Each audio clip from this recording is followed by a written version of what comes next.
Hoy es 8M y te voy a pedir por favor que no me felicites, que no nos felicites, porque hoy no es un día para celebrar. Hoy es un día para conmemorar, es un día de lucha, para recordarnos que todavía queda mucho por hacer.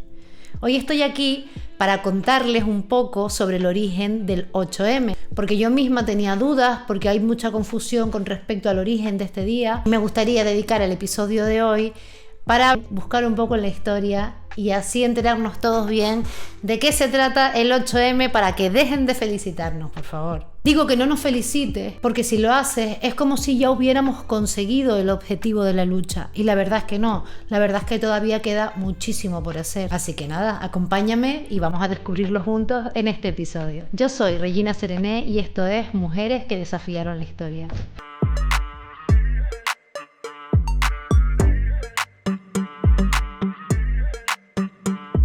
¿Por qué se celebra este día y qué significa realmente? El 8M no es una fecha cualquiera, es un día de reivindicación, de memoria, de lucha. No es un regalo, no es una felicitación, no es un ramo de flores. Es la herencia de las mujeres que arriesgaron sus vidas por los derechos que hoy estamos disfrutando y que todavía queda mucho por conseguir. El 8M es una historia de resistencia, de fuego, de huelgas, de sangre, de discursos que hicieron temblar al poder. Por eso, por favor, no me felicites porque todavía queda mucho por hacer. Para entender el 8M tenemos que irnos mucho tiempo atrás, porque esto no nació de un día para otro, sino que fue el resultado de siglos de desigualdad y de resistencia. Aunque el feminismo como movimiento organizado, tal y como lo conocemos hoy, nació durante la Revolución Francesa y se desarrolla plenamente entre los siglos XIX y XX, la resistencia de las mujeres y la lucha por la igualdad existe desde la antigüedad. Entonces no se puede decir que hubo movimientos feministas en la historia antigua, tal y como los conocemos hoy, pero sí existieron mujeres que fueron rebeldes, pensadoras y figuras que desafiaron el orden patriarcal. Y seguramente vamos a dedicar algún episodio a hablar sobre cada una de estas mujeres, pero hoy vamos a hacer un resumen rápido para ubicarnos un poco y saber de dónde viene este día. Antes de llegar a la Revolución Francesa, que fue donde se iniciaron los movimientos feministas como los conocemos hoy, creo que es importante poner en antecedentes sobre la historia de estas mujeres, ¿no? Cómo ellas ya en la antigüedad pusieron su granito de arena para que la historia avanzara hacia donde ha avanzado. Como por ejemplo Hipatia de Alejandría, que vivió en el siglo IV después de Cristo, y ella fue filósofa, matemática y astrónoma, y en un mundo obviamente dominado por los hombres. En el siglo IV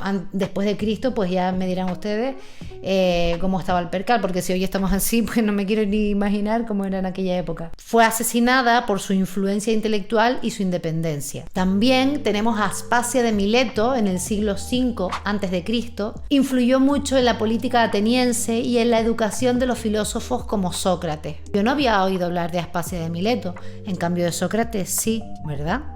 También Ban Zhao, que vivió en el siglo I después de Cristo y fue escritora y fue una erudita china, autora de lecciones para mujeres, donde aunque ella reforzó el rol tradicional femenino, también defiende la educación de las mujeres. También tenemos que nombrar a las mujeres espartanas, que a diferencia de otras griegas, tenían más derechos, practicaban deportes y recibían educación. Cabe mencionar también a las sacerdotisas y gobernantes del antiguo Egipto. Mujeres como Hatshepsut, espero decirlo bien, y Cleopatra demostraron que podían gobernar con poder y astucia. Bien, esto es la historia antigua, y ya les digo que realmente los movimientos feministas como tal nacen en la Revolución Francesa.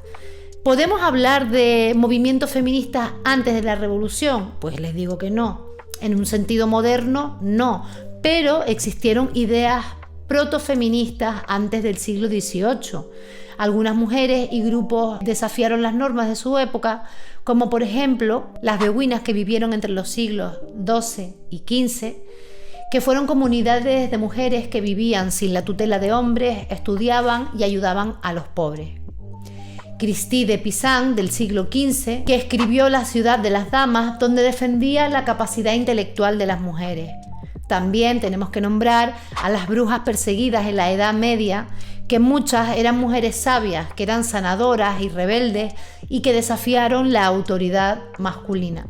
Sin embargo, como movimiento político y organizado, el feminismo, como les vengo diciendo, nace con la Revolución Francesa, cuando mujeres como Olympe de Gouges, que por supuesto vamos a dedicar un episodio dentro de no mucho tiempo, lo voy a hacer sobre ella porque yo desconocía completamente a esta mujer, sabía de la Revolución Francesa obviamente, pero no de Olympe de Gouges, y creo que es súper importante en la historia del feminismo, porque ella fue la que escribió la Declaración de los Derechos de la Mujer y la Ciudadana en 1791. Ella, con esta declaración, denunció que la Revolución Francesa solo beneficiaba a los hombres, porque claro, se había hecho la Declaración de los Derechos del Hombre y el Ciudadano, pero las mujeres habían quedado fuera de todo ese planteamiento. Entonces Olympe de Gouges escribió la Declaración de los Derechos de la Mujer y la Ciudadana, como les digo, en 1791. ¿Y qué pasó con ella? Pues que la guillotinaron. La Revolución Francesa ninguneó estos movimientos feministas, por supuesto, y dejó completamente fuera a las mujeres de todas estas reformas políticas y sociales. Pero es aquí cuando empieza la primera ola del feminismo, en 1791. 1791, que muchos se piensan que esto del feminismo es algo nuevo, que es una moda, y no, señores. Gracias al feminismo hoy las mujeres podemos votar, hoy las mujeres podemos tener una cuenta bancaria sin permiso de nuestros maridos, podemos trabajar y un montón de cosas más, podemos estudiar. Y ya las siguientes olas del feminismo que vinieron en el siglo XIX se enfocan en la educación, el trabajo y el voto. Y aquí es cuando tenemos que hablar de otras mujeres como Susan B. Anthony, que en pleno siglo XIX y en plena revolución industrial pelea por el voto de la mujer en Estados Unidos. También Emmeline Pankhurst, a principios del siglo XX, que también luchó por el voto de la mujer en Reino Unido durante la Primera Guerra Mundial. También Emma Goldman, que a finales del siglo XIX y principios del XX fue una feminista anarquista que defendió el derecho de las mujeres a decidir sobre sus propios cuerpos y su sexualidad. Así que ya les he puesto en contexto un poco las mujeres en la historia antigua, cómo en la Revolución Francesa comenzaron los primeros movimientos feministas y cómo luego eso desencadenó todos los movimientos sufragistas y tal del siglo XIX. Pero ¿cómo llegamos a la celebración del 8M?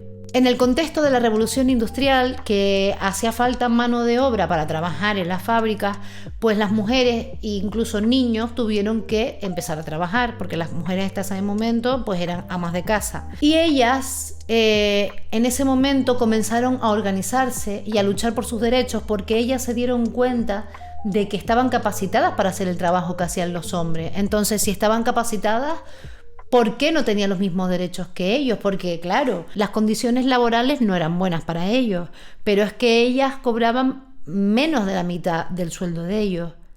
Entonces, claro, ellas se dieron cuenta de que eran aptas para trabajar, sin embargo, no eran aptas para cobrar lo mismo que ellos y tener las mismas condiciones laborales. Entonces, en la revolución industrial, ellas comenzaron a organizarse para defender sus derechos laborales. Pero en la Primera Guerra Mundial, claro, los hombres habían ido a la guerra, entonces hizo falta más mujeres trabajando en las fábricas. Entonces, más mujeres se unieron al trabajo de las fábricas. Y como les digo, las situaciones laborales eran denigrantes.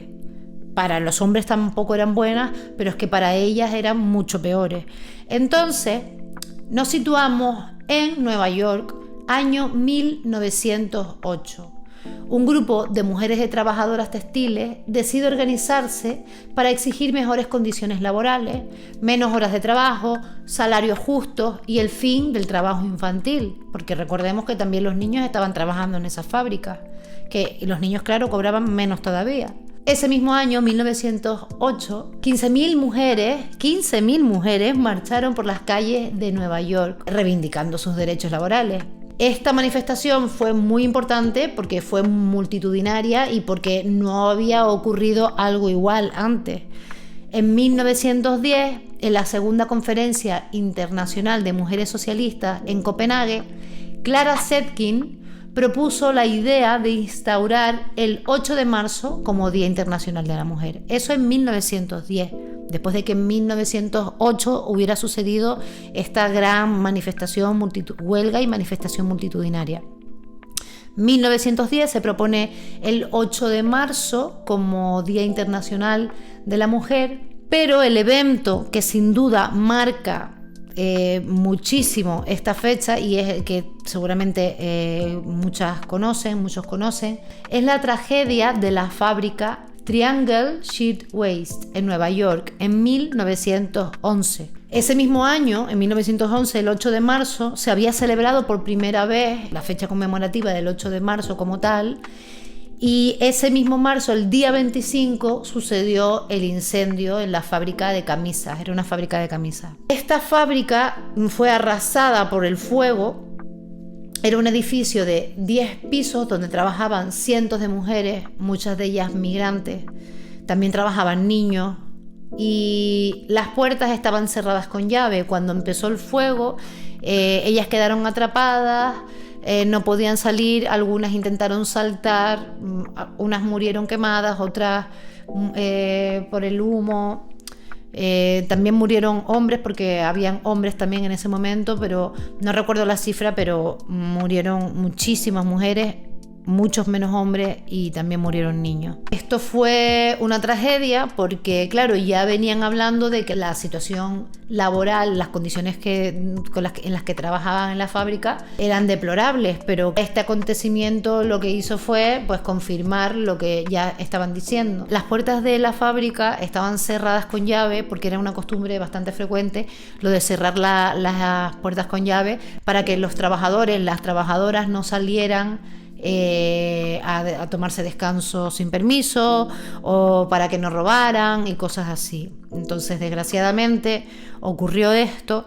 Por supuesto, los responsables eran los dueños de la fábrica, no los pudieron condenar porque, bueno, entre las leyes de la época y que no habían pruebas y no sé qué, pero sin embargo esto quedó grabado en la memoria de la gente y supuso un antes y un después, porque el 8 de marzo tomó mucho más sentido y también esto impulsó los movimientos de los derechos laborales y feministas de la época.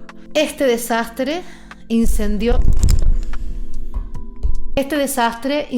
la chispa de un movimiento imparable y que todavía hoy sigue aquí vigente y sigue vivo y todavía sigue habiendo mucho trabajo por hacer. Entonces, desde principios del siglo XX, el 8M empezó a consolidarse como un día de lucha. En 1917, en plena Guerra Mundial, ocurrió algo que hizo que el movimiento se impulsara y tomara muchísima más fuerza a nivel global. Las mujeres rusas salieron a la calle a manifestarse por las condiciones deplorables que tenían de vida, de trabajo, por la situación de la guerra, la necesidad de alimentos.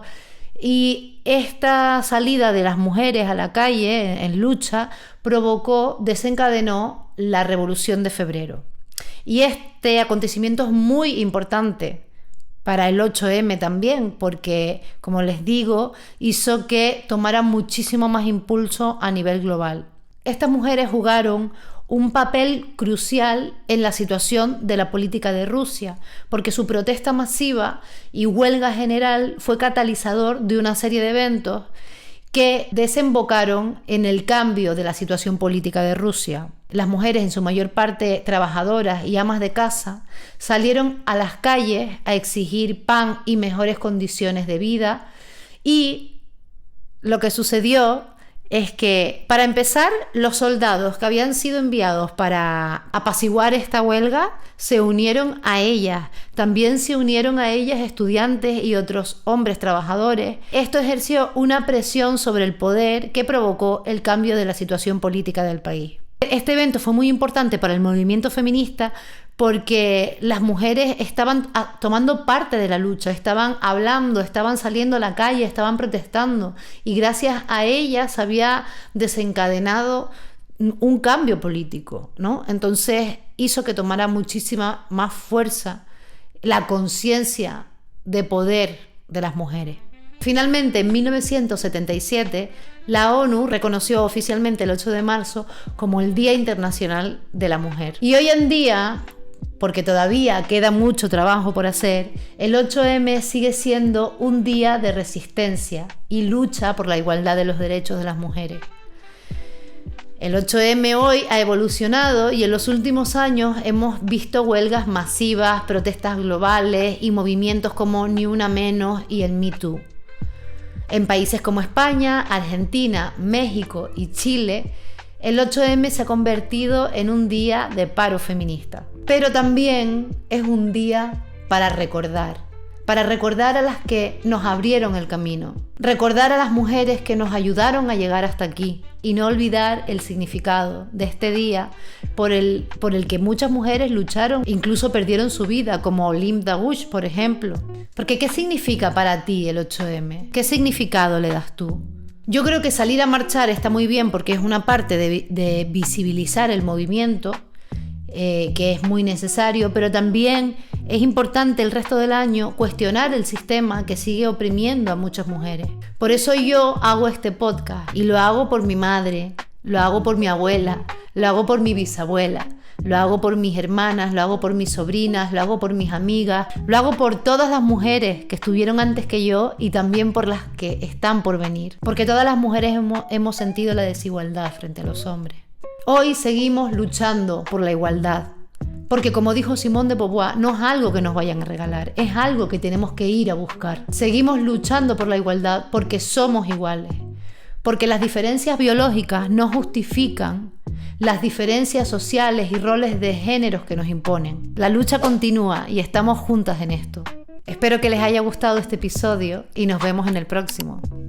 Muchas gracias por estar aquí.